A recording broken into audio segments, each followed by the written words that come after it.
Hey guys, it's Connery from OutOfWork Outdoors, and this video is more or less an update to another video that we did a couple years back, and we called it the top 5 striper lures of 2015 or 2014. It's been that long since we've done one, and we just want to extend upon it because we've been getting a lot of reviews on those lures, and we've kind of changed our opinions a little bit. And a lot of people, they want to know other ways of catching them. And we've been getting a lot of comments about, well, these lures only work in saltwater, these lures only work in freshwater, or they don't work this or that way. So this is kind of to extend upon that video. So if you haven't watched that video, click on the link, I'll put it somewhere on the screen, and go check it out. Because that video is still our top lures, okay, for big fish and mainly topwaters, because a striper hitting topwater, if you've never experienced it, it's very violent and it's very exciting. So that's the #1 preferred way to catch a striper from the three of us. But you know, there's gonna be those days where a topwater hit is just not gonna happen. It's just for some reason they're just not super aggressive, or you can't just attract them to hit a topwater, or they'll miss a lot of times, or they'll just bump it. They won't commit. So some of these techniques are things that we've also been trying throughout the years, and a lot of it won't be land based. So the first one was very land based, meaning you're on the shore, you got a surf rod, 30 to 50 pound braid, and you want to cast as far as you can go. And this one's a little different. This is not really land-based anymore. So that'll help the guys that are not land-based as well. And I'm not going to talk about where to find them. I'm just going to talk about what lures have we used to once we do find them, okay? But if you guys want to talk about how to find stripers in big reservoirs, things like that, we can go that. We can, well, actually comment below and say you want to see that, and we'll discuss that in a future video. But in the world of stripers, and this is mainly landlocked stripers, and these are the smallest stripers. Stripers that are, say, less than 20, no, say less than 30 inches, okay? Because a lot of the ocean going fish, a 30-inch striper, it really doesn't mean anything. I mean, I've lived that life before too. But in the landlocked world, 30-inch stripers, it's you know, it's notable, it's noteworthy. So if you're talking say California Delta, Oklahoma, are the two that I know that are landlocked, a lot of our stripers, majority, you say a big population of them, are fairly small. Our minimum lengths are only 18-20 inches. So that kind of gives you an idea for the saltwater guys. So for those guys, for the landlocked guys, #1 go-to for striper for me, and this is any time of the day, any time of the year, hot, cold, windy, raining, whatever, is a jerkbait. Okay, everybody has their own favorite brand. This is what I've been using. It's a STX. It's a mega bass imitation, basically. And the thing is, just be sure to upgrade the hooks. And fishing on light line, and you do have to fight the fish.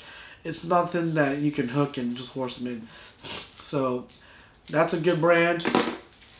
The Daiwa, no, not Daiwa. The Dual Realis 120 SP. It's a slightly bigger one. It's a slightly bigger lure, as you can see, kind of like that.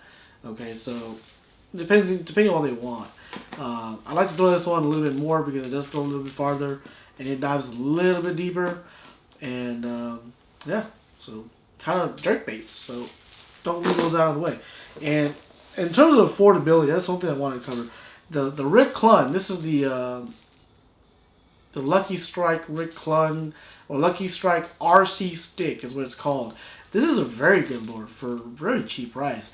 I think you get, most places sell them for $7.99 to $9.99, and obviously it's a Mega Bass imitation. It's a Mega Bass Ito 110 imitation, so it darts very aggressively. Okay, it's a very aggressive dart.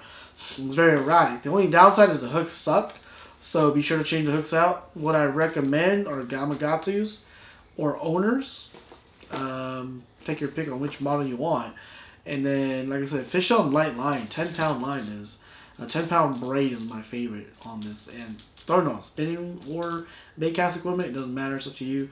But it's important that you don't horse the fish too much, and you have to fight them a little bit because you are using very small hooks. That goes for all jerkbaits. Very small hooks, maybe even parabolic bend rods if you want, or if you need them. If you find that you're breaking hooks or you're bending hooks, which is very common with stripers. Once you hook them, they run for their lives. Okay, now this.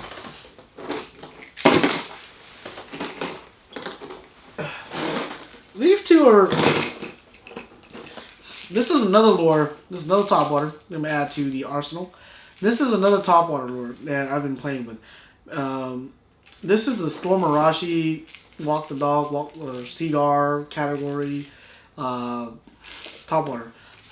It is designed slightly different from most lures that are out there. As you can see, the shape is a little different. It's got more of a keel on the bottom. And if you look at it straight on, it's not perfectly round, okay? Still got 3 hooks on it, and it casts pretty good, and it's cheap. It's not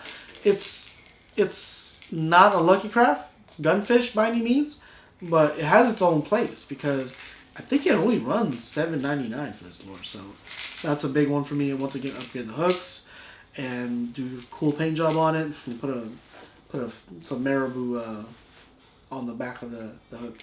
Helps it out. This is one that I kind of like because the way a lot of, if you're getting a lot of blow-ups that are not hooking up, this is kind of lure to go to. Because a lot of the fishing lures out there, and when you twitch it, it actually rolls on its side. And when it rolls, it takes the hooks out of the best position to hook up a fish. So you actually don't want to do that. That's why you can see it when a fish hits it. And a lot of times the lure goes flying. And you never hook them. Well, that's probably why. So this one kind of doesn't do that. It kind of does this, and the hooks stay close to the bottom all the time. So hookup ratio goes up with this one. That's what I like about it. And this is what I've been playing with for a while, and this one's a really good one. It goes for all predatory fish, open water or close to the bank or whatever you want to throw towards cover. But this is a very, very cool one. No one ever talks about it. This is the Livingston Walking Boss 2. It is a jointed topwater bait, but it's got a weird lip on it. This is something no one either tries or no one looks at. But on this one, you don't even work it. You just throw it out there and you start reeling, and this thing makes a crazy commotion. It rattles real crazy. It's got an EBS technology that basically calls the fish to it. Very unique in the fishing world. Very, very awesome. I've caught countless big fish on this too. And it catches everything. Bass, stripers. I mean, everything hits this. And the coolest thing is, if you just throw it out, you slow wind it, you get this thing that just shuffles really, really aggressively. It throws a lot of water.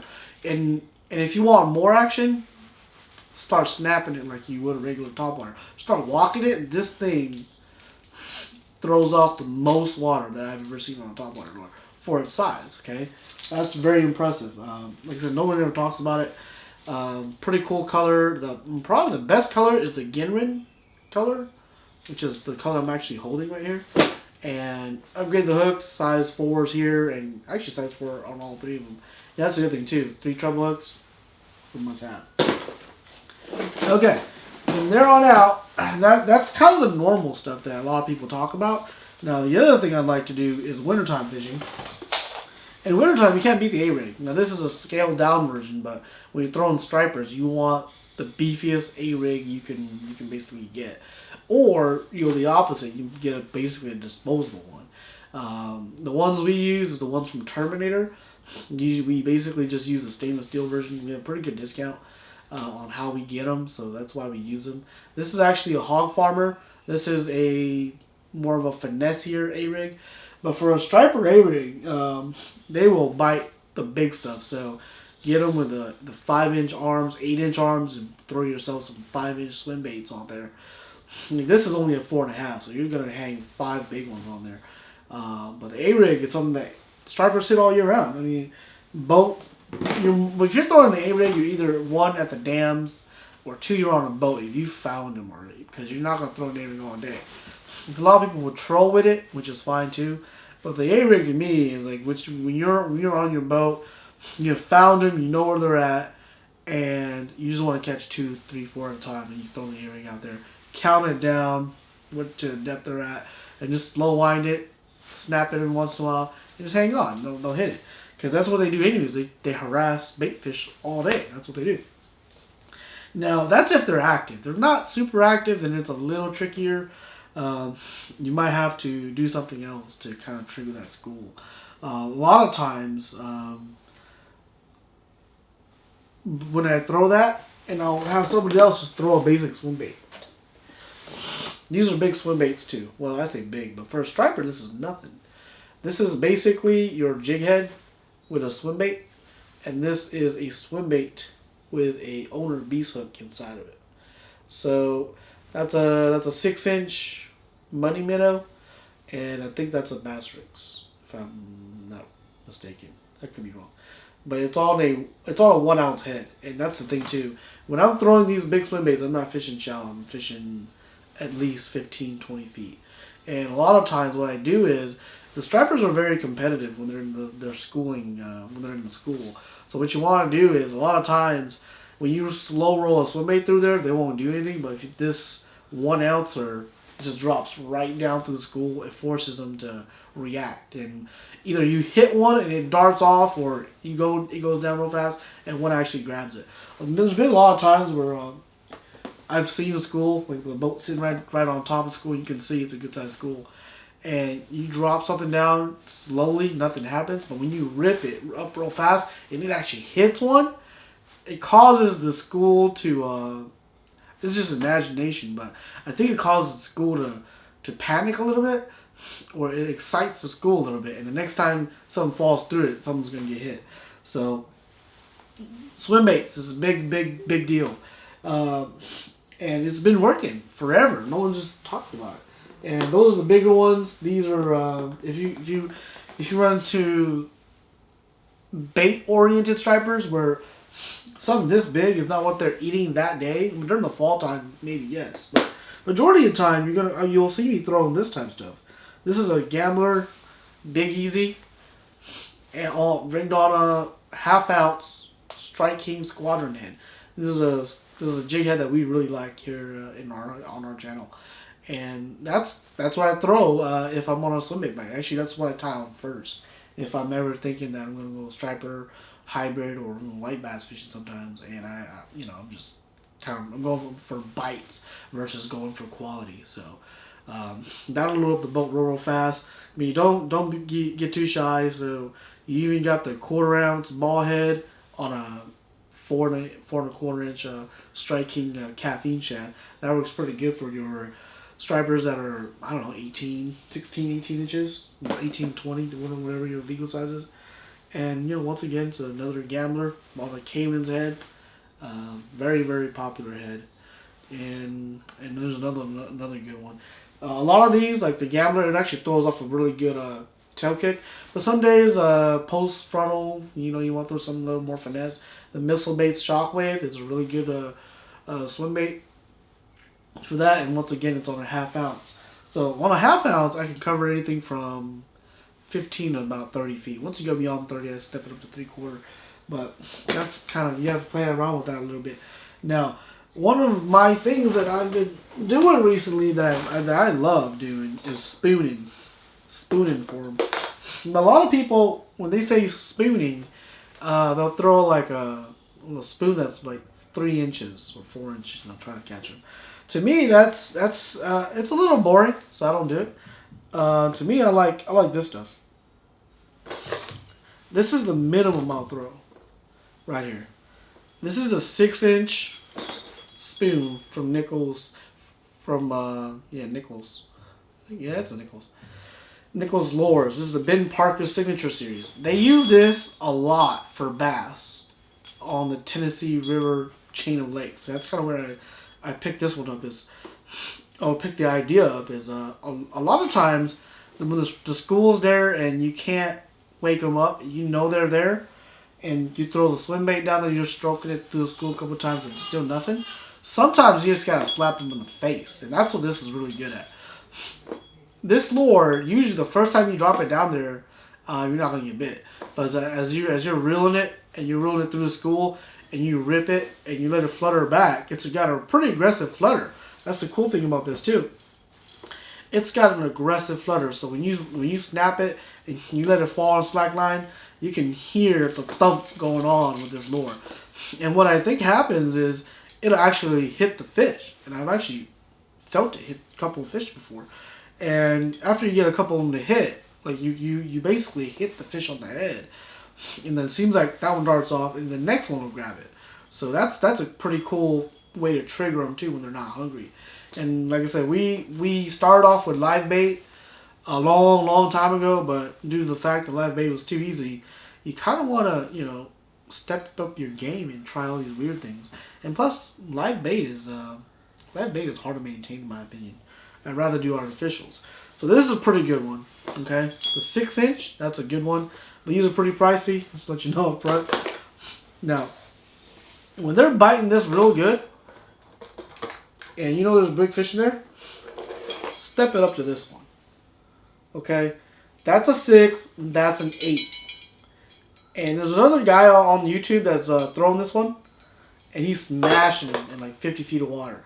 But this is a very vertical technique to me. Throw it down, let it flutter all the way down, past the school, burn it back up through the school, and just let it flutter back. Burn it back up, flutter back. That's how I've been catching them on this style of lure. But these are anywhere between $12 to $25, depending on which model you buy. But they work. They work very well for stripers. I'm assuming ocean stripers work very well as well if you actually get on top of them and try to stroke them down. Not stroke them, but vertical fish worm. Here's another one that's a little more cost effective, and not a lot of people talk about. This is the 6 cents spoon. Once again, it's another 6-inch, but it's a little shorter. I don't know if it's 6-inch or not. No, it's more like a 5.5. It's more like a 5 or 5.5. But it's a real wide spoon. So instead of that, a lot of aggressive tumble, this one's gonna more a big flutter. This one fluttered big time. The other one kind of does like a normal flutter. This one's got wide swings. And in terms of spoons, this is the one I usually have tied on when I'm thinking I'm going spooning for any type of fish. That's the one. I've caught a lot of big fish with this. I've caught a lot of small fish with this. So don't get too intimidated when somebody says that's too big and it won't work. Because I'll tell you what, this is the normal size spoons that most people are talking about when they introduce you to spoons. See, this is a pretty common one. This is like a lake fork. So that's a lake fork spoon. And you see how big that difference is? And this is big for most people, okay? And this is what I'm throwing. See that difference right there? Okay? Let me pop this one. See that difference? See that? And if you're really going to go for giants, that's the one you want. That's the one you want. Not everything will bite that, but when you do get a bite, yeah, it's a pretty good size. I mean, I say that, but I've caught so many stripers, like the 20-inchers, that'll have herring this size or shad this size. So it's not like they're not gonna hit it. It just seems like the freshwater fish are not aggressive as the saltwater fish. So kind of keep that in mind too when you're choosing sizes. But that's pretty much it. That's kind of the update. So if you guys have any suggestions for our other viewers on what maybe I'm missing something, if you have any questions, let me know in the comments, and we will try to update these as best as we can every other year, because the world of striper fishing doesn't evolve real fast because it's not a competitive world. There's not a lot of tournaments and like that evolves around it. So a lot of the equipment that we have has to be brought over from the bass fishing world, unless if you're chasing giants. That's kind of different. Which reminds me, the glide bait. Big glide baits.